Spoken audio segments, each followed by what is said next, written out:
Et cet ultime rendez-vous donc nous permet de retrouver ces 4 ans et plus sur 2 km. Je rappelle la distance. Voilà, les chevaux sont au rond présentation. Il ne fait pas très chaud peut-être du côté de Marseille où il faut quand même mettre une petite couverture. C'est la saison qui veut ça. On est quand même quasiment à la mi-novembre. Du côté du rond présentation, on aperçoit Franck Blondel qui va monter pour Fabrice Vermeulen. Ken Charova portant le numéro 6 à la cote de 3,20 €. Une position partagée favorite bien sûr avec Parzival. Ces deux chevaux sont en forme. Parzival reste sur une victoire et Ken Charova a pris des accessites et s'est même imposé il n'y a pas très longtemps. Donc c'est vraiment des chevaux que nous avons au summum de leurs conditions physiques au départ de cette compétition. Voilà, on a un petit peu de temps, on les observe de près. Voilà, enfin, il faut essayer de voir de qui il s'agit parce que c'est pas toujours forcément facile. Alors peut-être qu'on avait perçu en jeu. Le R veut peut-être dire Rossi, probablement d'ailleurs. Cédric Rossi qui présente le numéro 4 en jeu avec Marvin Grandin. La cote est de 9 contre 1 pour en jeu. C'est un cheval brave et régulier. Il fait toutes ses courses ou à peu près. Il lui manque un petit peu de perçant peut-être. Mais en général, il se défend plutôt bien.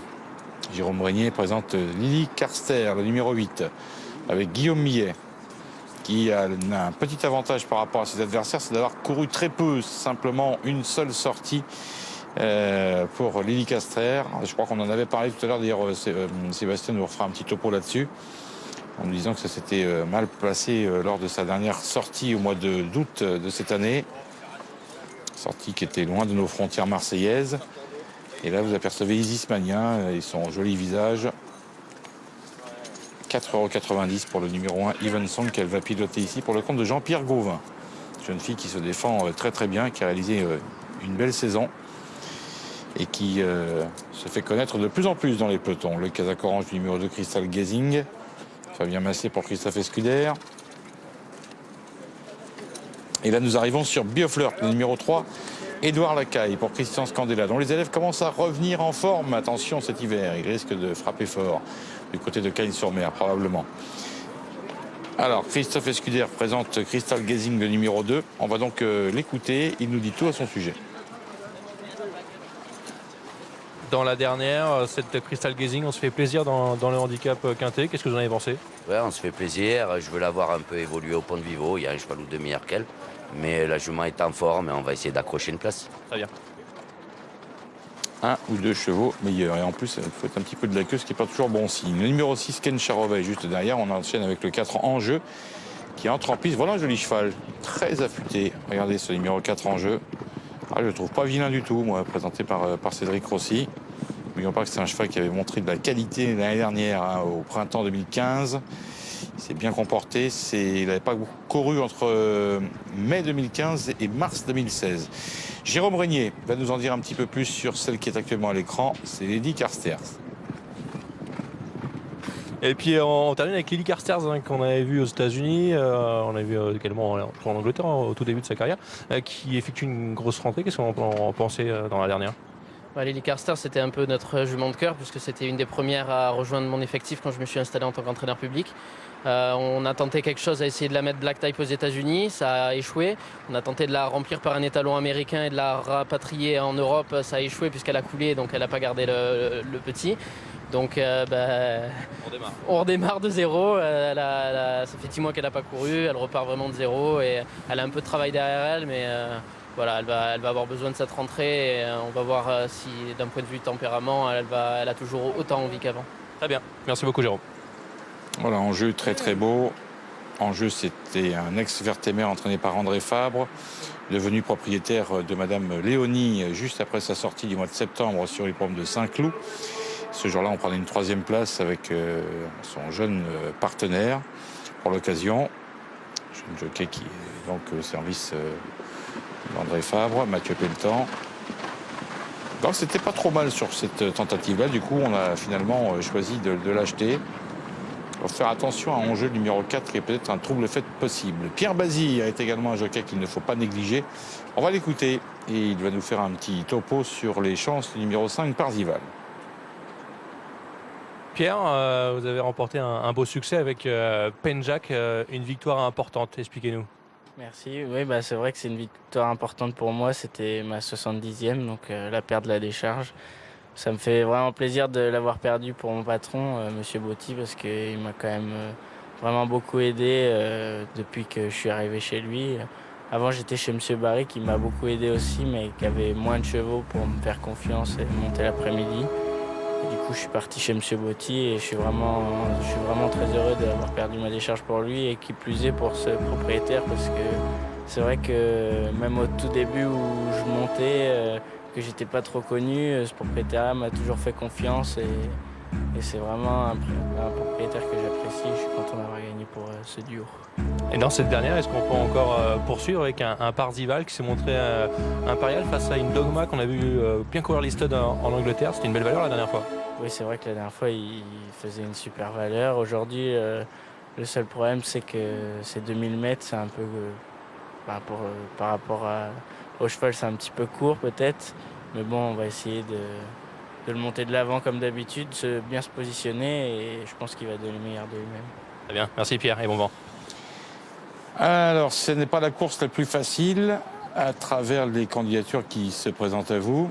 Donc, j'ai vu 2 chevaux qui étaient très beaux, mais je ne sais pas si vous avez des échos. J'ai vu Bioflirt, le numéro 3, qui fait une réapparition après quelques mois d'inactivité, mais qui a quand même des titres, qui n'a pas été ridicule dans des quintés en début de saison en région parisienne.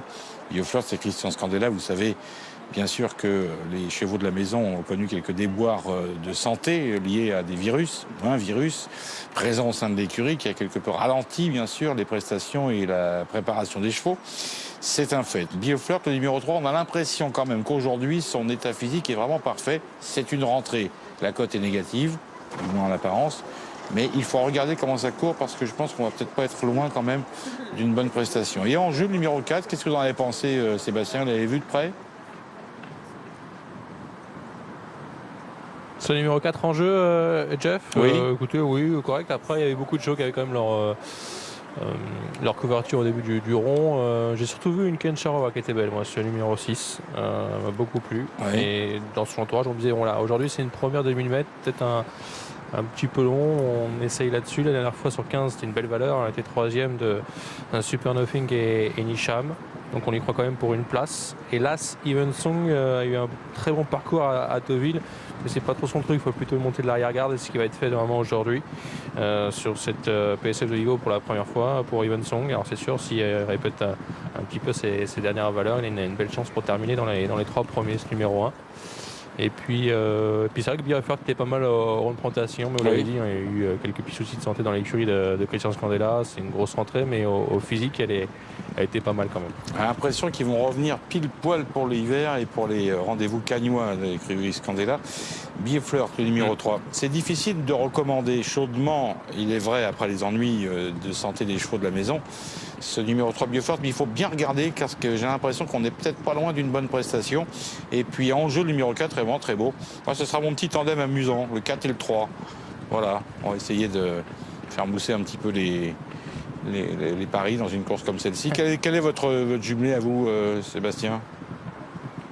Ça serait favori, hein. Je pense que Parzival sur la dernière perf, même si c'est plus court aujourd'hui, il battait quand même Dogma et même Lago Mersois qui a répété le handicap. Donc première chance le 5 et il va de l'avant. Et puis le 6 Ken Charova, ce sera mon couplet. D'accord, 5, 6 en ce qui vous concerne. Les deux sont aux alentours de 4 €. Bon, moi je vais rester sur un cheval qui est aux alentours de 6 €, le numéro 4 en jeu. Je me trouve très très beau le cheval, l'ex Fabre, là, entraîné maintenant par Cédric Rossi. Ah, magnifique. Et puis ça, Bioflirt, je m'en méfie beaucoup. C'est peut-être prêt à réaliser une bonne prestation, on va voir. En tout cas, ce sera pour l'avenir. Plein d'enseignements. Voici le départ de la course sur 2000 mètres à l'instant même. Les chevaux viennent de s'élancer. Alors que chacun prend sa position en tête de course en jeu, le numéro 4 est très bien parti. Ah, il y a faux départ. Je me disais aussi, tout le monde a repris, je ne sais pas ce qui s'est passé. Alors là, il y a un faux départ. Alors là, c'est compliqué parce que nous avons derrière l'hippodrome de Vincennes qui nous attend. Et donc là, on va prendre du retard. On n'a pas compris ce qui s'est passé pour le faux départ, là. Est-ce qu'on peut revoir, si c'est possible, à nos équipes marseillaises, cette ouverture de stall qui a peut-être été compliquée? Ah oui, nous avons une boîte qui s'ouvre un peu en avance, c'est vrai. On est d'accord là-dessus. Oui, c'est vrai. La boîte de l'extérieur là-bas qui est celle du numéro 8, Lily Carcer. Bon, ça, ce sont des... C'est les joies de l'électronique, hein. Ça arrive. Donc, si les départs d'antan n'étaient pas parfaits, aux élastiques, il n'en demeure pas moins que de temps en temps aussi, l'électronique nous joue des tours. Et c'est le cas ici pour la course à venir, donc le prix de Moustier. Donc un retard qui est pour l'instant indéterminé pour ce faux départ. J'espère qu'on va vite revenir dans les boîtes. Car n'oublions pas que derrière ça, bien sûr, nous avons Vincennes qui nous attend.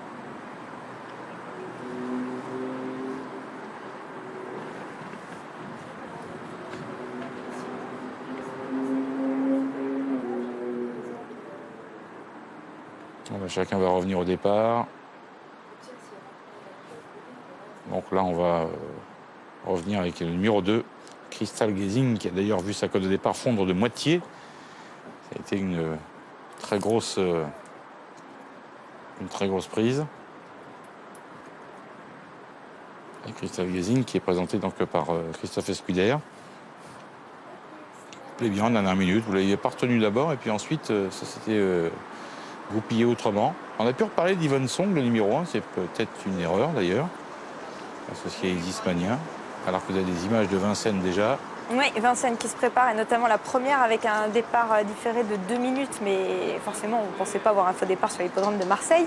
Alors nous allons saluer notre voltigeur, notre homme de terrain ce soir, celui qui va nous faire vivre les courses au plus près des acteurs, c'est Jean-Philippe Chéruot, histoire de présenter le programme. Jean-Philippe, c'est à vous, je vous salue. Jeff aussi d'ailleurs. Ah bah oui. Bonjour à vous deux, bonsoir à vous deux, bienvenue sur l'hippodrome de Vincennes. Température fraîche mais normale pour la saison, un petit peu moins froid qu'hier d'ailleurs. Il y a 3 noms partants à signaler, le 410 Charme des Champs, le 602 Destin de Roi et le 604 Démon d'Ourville. Un changement de monte dans la 3e course, Jean-Michel Bazir encore absent et remplacé par Éric Raffin au sulky du numéro 7 Calou Renardière. Le début de la réunion est réservé aux apprentis avec notamment le prix Médusa qui est une course réservée à des très bons chevaux pour les apprentis sur une très longue distance, 3500 mètres. Et puis il y aura également au programme une belle course réservée aux poulains où on retrouvera Equinox, le poulain de Jacques Bruno, invaincu en 2 tentatives, venu à Cordemais et une à Anguin. On a hâte de le revoir, c'est un petit peu plus tard dans la soirée. Merci beaucoup Jean-Philippe pour cette présentation rapide. Vous serez accompagné ce soir de Sébastien Brault qui assurera les commentaires de cette épreuve. On va rester comme ça en double image jusqu'au départ de la dernière sur l'hippodrome de Marseille. Une épreuve réservée aux drivers apprentis et la jockey comme nous l'expliquait Jean-Philippe il y a quelques instants. Alors pour le moment favori de ce rendez-vous, c'est le numéro 5, Al Capone Jet, actuellement proposé à 3,60 € associé à Marius Coignard pour l'entraînement de son papa. Eh bien, on a fait très très vite du côté de Marseille. Cette fois-ci, le départ est validé. C'est parti avec côté corde. Yvonne Song, Isis Mania qui est pas mal parti. À l'extérieur du rose, c'est ce numéro 7, Mister Beaujangle, qui vient vite aux avant-postes. En jeu, le numéro 4 avec Marvin Grandin s'installe aux avant-postes maintenant. Et très très bien placé en ce début de parcours. On voit derrière Lily Carster, le numéro 8, qui est également à la pointe du combat, talonné par la casaque bleue de Parzival qui suit juste derrière environ à une longueur. À la corde d'aval, il y a Crystal Gazing, portant numéro 2, qui tire un petit peu, qui se bat avec la main de son jockey. Et finalement, en dernière position, Isis Mania a préféré placer Yvonne Song, l'élève de Jean-Pierre Gauvin, au dernier rang. On va dans quelques instants donc passer devant nous avec l'avantage pour Lily Carster, le numéro 8 qui mène à allure régulière pour le moment, accompagné par le numéro 4 en jeu qui est côté corde. À l'extérieur, on a le numéro 5, Parzival, très bien placé devant le 7 Mister Beaujangle. Un peu plus loin, Bioflirt, le numéro 3 qui galope généreusement, voire même joyeusement à l'extérieur. Les suit environ à une longueur à la hauteur du numéro 2, Crystal Gazing. On a toujours la présence à l'arrière du peloton de la casaque du numéro 1, Yvonne Song, qui ferme la marche avec juste devant Ken Charova, le numéro 6. Dans le virage, et pour aborder la ligne d'en face, Lily Carster, qui est associé à Guillaume Millet, a toujours l'avantage pour l'instant. Une longueur et demie sur Parzival. À la corde, nous avons en jeu le numéro 4 qui les accompagne et qui est déjà très sollicité par son jockey.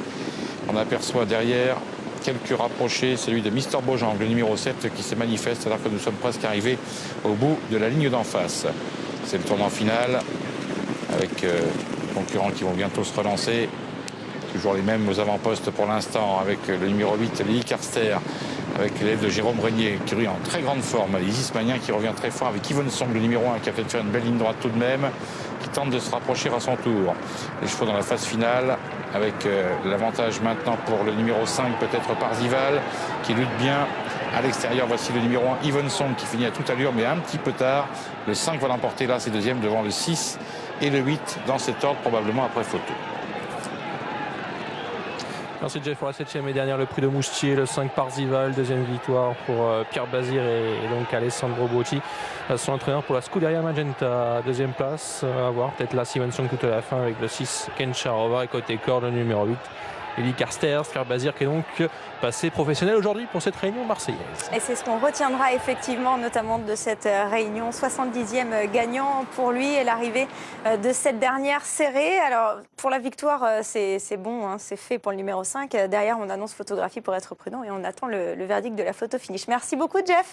Merci à vous, Cécile. À très bientôt. À bientôt sur l'antenne d'Equidia Live. Et merci également à Sébastien Després qui nous a accompagnés tout au long de l'après-midi. Nous avons pris un petit peu de retard. Du coup, il est temps pour nous de partir à Vincennes. Nous avons déjà salué Jean-Philippe Chéruot qui nous a planté le décor en nous annonçant une épreuve très intéressante en ouverture. C'est toujours une tradition en début de meeting d'hiver, une épreuve importante pour les drivers apprentis